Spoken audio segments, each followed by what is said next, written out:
Hey guys, Alex Merritt here from the University of Georgia. Just wanted to give a quick little voiceover before we get into this Q&A audio.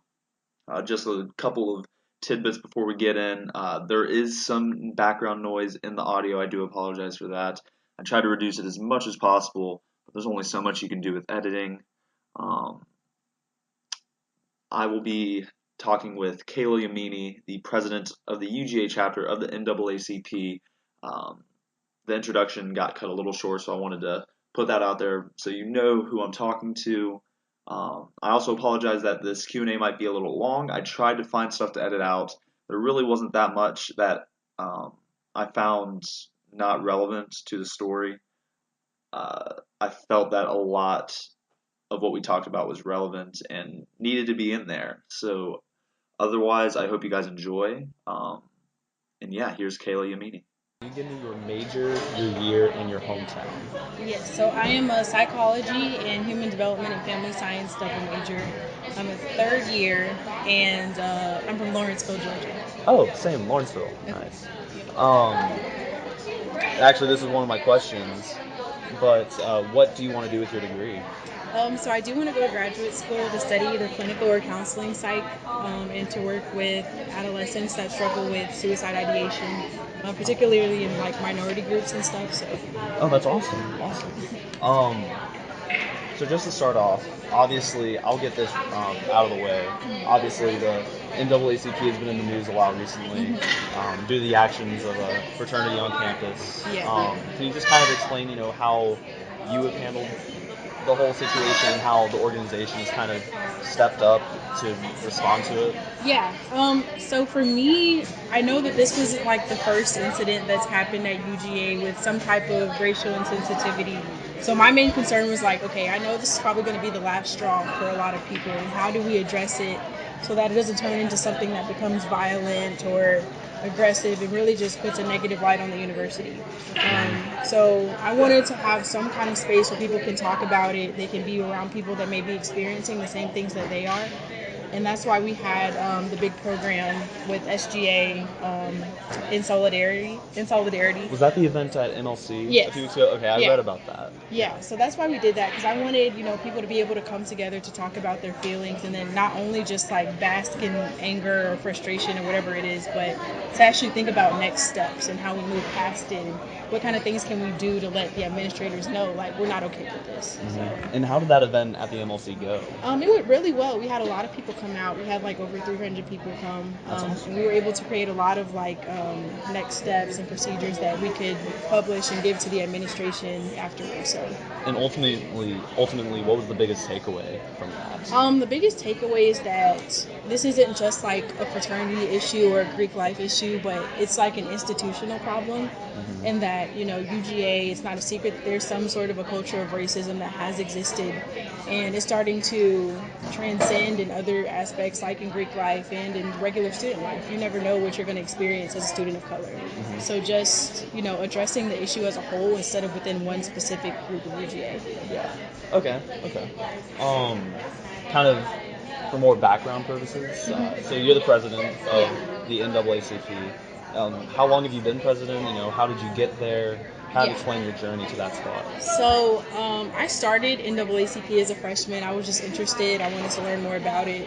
So I was just a general body member coming to meetings. Mansour Buffins was the president at the time, and he really had a great influence on me, just seeing him as a leader, and seeing the way that he took on NAACP. So that really interested me in applying for an executive position.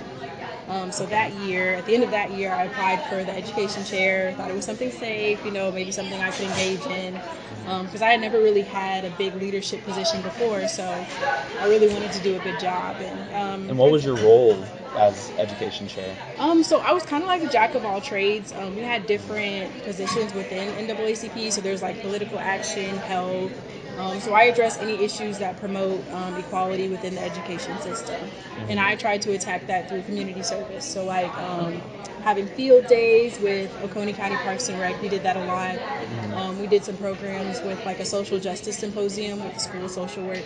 So that's how I kind of maneuvered my way through it.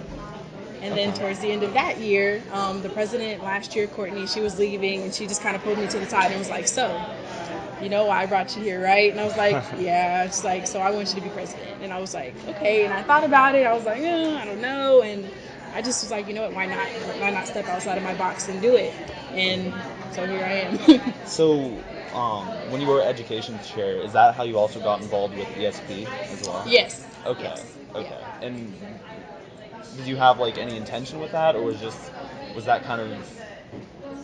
I guess my question is like, how much were you intentional about ESP specifically? Was there something that stood out to you about them? So, honestly, my interest in ESP did not come from NAACP. I just wanted to do something like where I could have monthly community service things, and I saw that they had a fall festival that they started. So I was like, okay, let me go volunteer for this, and I really enjoyed it. So beyond that, we started to try and get more involved with ESP and the stuff that they do because I really enjoyed that one program. Okay, that's awesome.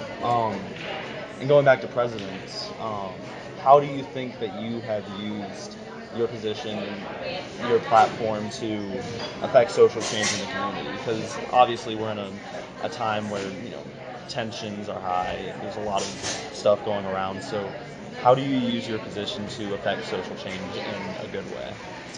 So I think that I try not to just look at the experience of current UGA students, but like future UGA students. So like, what could I do to maybe influence a change that would be long lasting?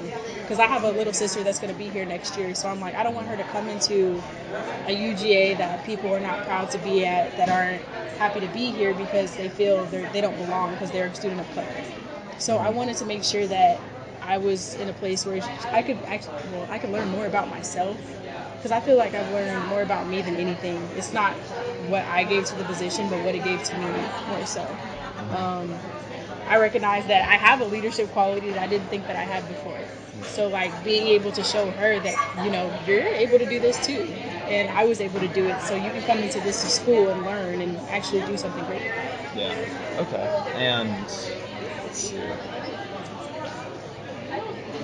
In terms of so you've been president this is your first year Yeah. as president. So, is there any one experience or any pivotal moment during your experience as president that has kind of just stuck with you and really carried you up to where you are now? Yeah, it was definitely last semester with Turning Point. We had a large program with them we called it the Twilight Zone, and it was a debate on like gun control politics. Um, and it was just an idea that we had. We were doing like a student org fair for tape, and we happened to walk past their table, and they had a sticker that said coexist, and each letter was spelled out with a gun. So we were like, yeah. So we were like, okay, they're very radical, it seems like. And we were like, let's do a program. Let's see if they would even be interested in doing something like that, where we have two seemingly opposing ends of the spectrum coming together. And we were able to put together an awesome program where we had lots of people from both sides give their opinions, and it was like a structured debate. And I think that was my pivotal moment because it was like, wow, like we opened up an environment where people can learn about things that we maybe never thought about and actually take something away from it. So. And how important is creating that kind of environment and when you come across a situation like that? Oh, it's extremely important. Just from like a psychology mindset, the best opportunities to me for learning are when you get to put yourself in uncomfortable situations. And for a lot of people, it was an uncomfortable situation because you have this perception of one group and what you think that they do, and to be able to sit in a room and actually like listen and understand where they come from, I think it's super productive. And you're a psychology major. My sister actually wants to do psychology, so that's really awesome. Do you use your studies or what you've learned from your studies, and do you apply that as president? Oh yeah, like for how sure. often does that come into play? All the time. Like I find myself thinking about strategies, especially like with communication with my exec board and how to talk to people, and even with human development and family science too. A lot of the stuff that we learn plays into how we interact with people, so I use it all the time. And how often do you interact with people? Oh, on a daily basis. Yeah. Really? Yeah. So when it comes to being president, and this kind of all revolves around your role as president. How is there a difference between how you carried yourself before you took the role as opposed to right now? Is there a difference in how you carry yourself? Oh yeah, I would definitely say so. Like I would say before, I always perceived myself to be more of like an introvert, the cool and calm and level-headed one. But stepping into this role and me being able to like look at the issues that are happening on campus and knowing that I have a platform to actually represent people that may not have that voice, it made me want to step into that role. And even though it was super uncomfortable at first, like I've learned that, I don't necessarily have to be an introvert all the time. I have a voice and people actually hear me, I'm seen. So yeah, I carry myself with more confidence, I would say. And kind of going back a little farther back, um, what inspired this I guess this wanting to affect social justice in the way that you are? Is there any time during your childhood? Kind of go through that a little bit. Yeah. So my background, I come from a house, like my religious background is a little different. My parents, one is Muslim, one is Christian. So them coming together, I kind of got a unique view of the world and like how people perceived my family and stuff. And it was kind of different in that, some people would tell you, you don't belong. You kind of feel like an outcast in certain situations. And I didn't want my sisters or anybody else, like nobody has the experience that we have. So being able to show that like there are differences in people and like being able to take my experience from that and being unique allowed me to kind of turn that and put it into a social justice point of view. And that, I kind of had some like program ideas for like religious stuff, but I thought there were bigger issues at hand, like with race and everything. But it really, like, that experience kind of motivated me, like, okay, I'm different, so what can I do to show that I'm different on this campus in terms of my platform with NAACP? And your parents are Muslim and Christian. That's very unique. Wow. Yeah, and they've been married for almost 25 years now. That is awesome. Yeah. Wow, that's amazing. So what was the dynamic like growing up? It was. Yeah. Do you have any siblings? Yeah. You have a little sister. I have 2 younger siblings. Yeah, So 2 sisters. what was the dynamic like growing up with them? Honestly, you would never know that they were so different just by looking at them on the outside. They're very humble people. They always taught us to believe in like the same God that they believe in the same God. So it really wasn't until it came to like major holidays and stuff where it was like, okay, like what do we do now? Like how do we go about Christmas? How do we go about, doing these holidays and everything? And it would be kind of tense at times, but they always managed to work through that and show us that, what we have is bigger than what any particular religion might tell you. And we're able to persevere through that, so you all should be able to do the same. And I guess a big takeaway from that is that you learned that there's always another side to, for example, religion. Yeah. There's so many different viewpoints you can take with that. And kind of going through that as a child, how has that helped you today? I feel like it's given me a greater understanding of like diversity, recognizing that there's people that have different backgrounds, different points of view, and you really never know what somebody has experienced just by looking at them. So it's made me be more aware of the different contexts that people come from. And I guess in relation to UGA, what brought you to UGA specifically? So I actually did not want to be here. Really? Okay. UGA was like at the bottom of my list. I was like, I'm too good to be here. I'm overqualified, and I wanted to be in a city environment. So like, what was your number one choice? My state school was Georgia State. My number one school was Howard, but my mom was like, yeah, no, that's out the question. So I wanted to be in the city. I wanted to go to Georgia State, and I had, paid my fees. I was in the honors college. I was ready to go. Had done all these scholarship applications, and then I did an orientation session, and the next day after I left, somebody got shot in front of Residence Hall. Oh. And my mom was like, yeah, you're not going anymore. Yeah, I know a few people at Georgia State, they say you can't go out past 8 o'clock. Yeah. Which I believe them. Wow. So UGA wasn't even on your radar. No, it wasn't. I remember I got in and everybody was like, yeah, you got in, great, great. And I'm just like, yeah, whatever. Wow. Yeah. And you're on track to graduate 2020? Yes. Wow. Are you in the honors college at UGA? I'm not. Okay. I applied as well and I didn't get in. What do you think, since coming to UGA, as president or, in general, what do you think your proudest achievement is since coming to college? My proudest achievement. That's a hard one.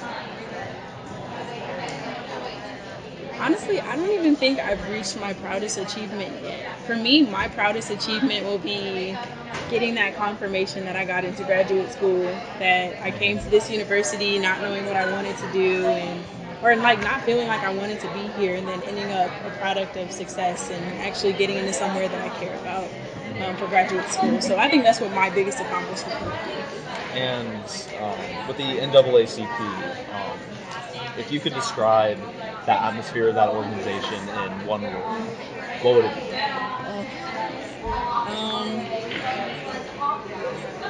Accepting, for sure. We have a great community. We're under multicultural services and programs, and I feel like they're a great foundation for us, a great resource to make us want to, expand and be encouraging to other students. And can you dive a little more into that? How exactly have they been able to help you guys out?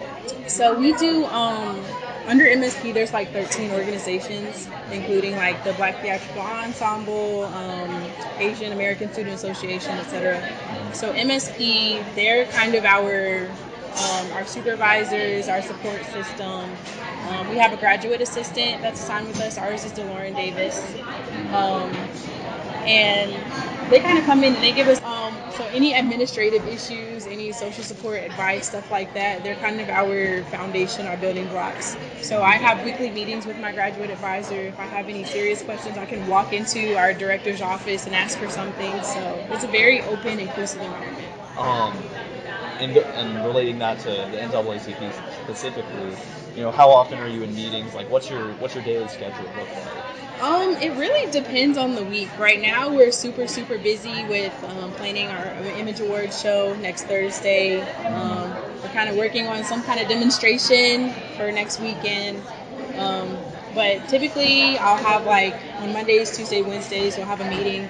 We'll have an executive board meeting every week for executive board members. And how big is the exec board? We have, I believe we have 15. We have like 4 freshmen that we took on this semester as a part of our freshman liaison program. Okay. But before that, we had around 13. So. Is there any like general like member meeting? How big is the organization? Yeah, we've definitely grown.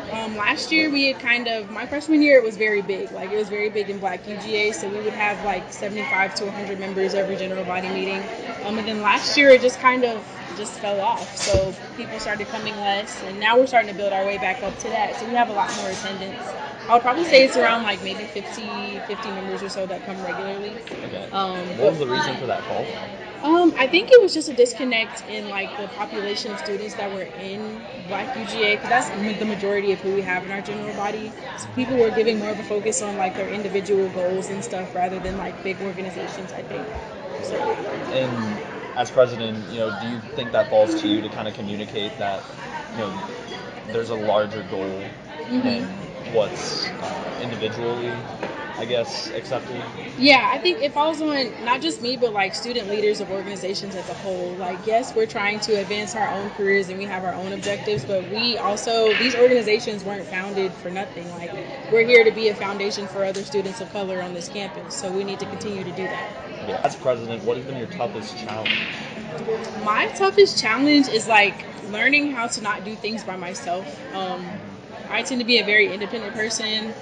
Like when I have something I want to do or a group project, I like to do it on my own. But there was a point where I realized I really cannot do this by myself. I need to rely on my e-board and ask for help. So that's been my biggest challenge.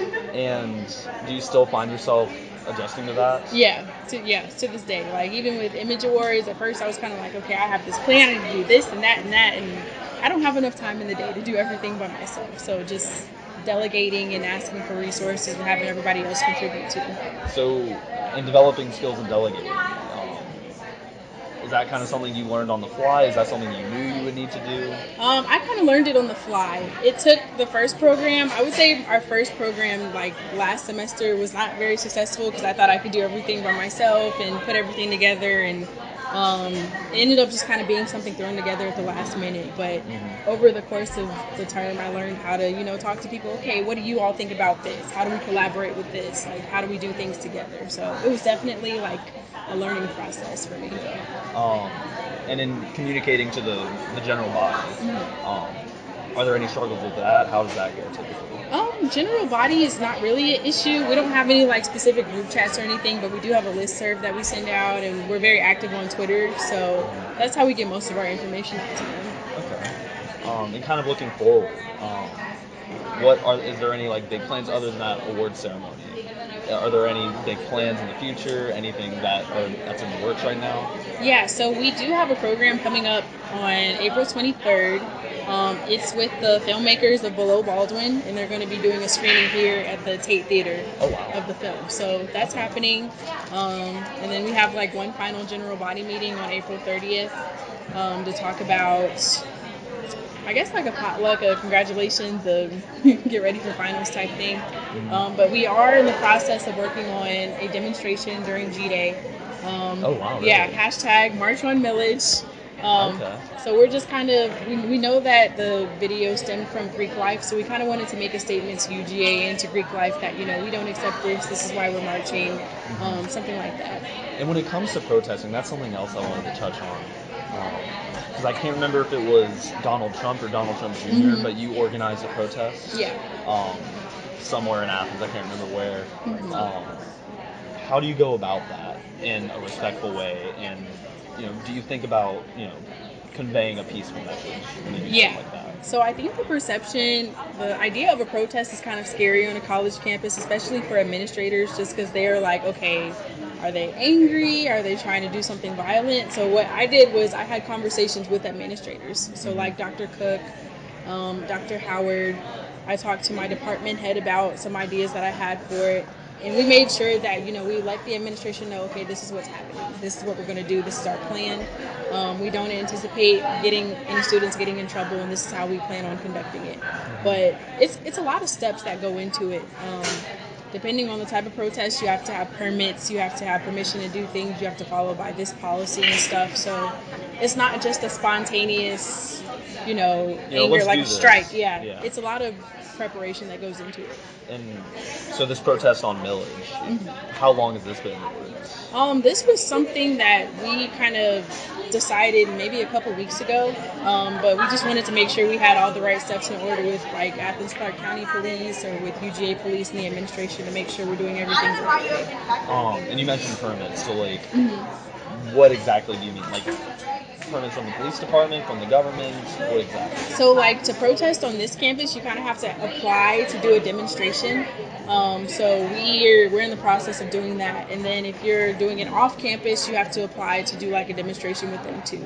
So we're kind of, since we're going to be in both places, we're applying for both of those and making sure we have the right, the format, where we're going, what is the pathway, and what is the end result. And I guess, shoot, I had a thought. What was I going to say? This is kind of like a closer, but in terms of overall impact, do you expect to be president again next year? Or are you wanting that? I know for me I plan on applying to graduate school and stuff, so I didn't want to take on the president role full on again, but I do anticipate still being very active with like executive board and continuing some of the initiatives I started this year. So I'm kind of making a new position for myself, kind of like a president's advisor or something like that to help who is going to step in next year, since I have an idea of who that is. But I think we kind of have a good idea of how we're going to transfer the momentum that we've had this year into the next administration with NAACP. So I think that will go well. Is there like a legacy you're trying to leave? I guess my legacy is that, I came from a place where I really didn't know that I was capable of being a leader, of like actually taking action and doing stuff like this. So it's really just up to you to decide what you want to do with your path and how you want to lead. Anybody is capable of doing that. And there you have it, guys. Kaela Yamini, president of the UGA chapter of the NAACP. As I said before, I really could not find a lot to edit out there. I did cut some short segments out that really weren't too relevant to the message I was trying to get across with Kaela's story. But I did my best. I hope you guys enjoyed listening. Hope you guys learned something. I will put a link to my portfolio in the description. So if you guys want to read my full story on Kaela, you can. Otherwise, again, thanks for listening. Hope you enjoyed. Signing off, this has been Alex Merritt at the University of Georgia.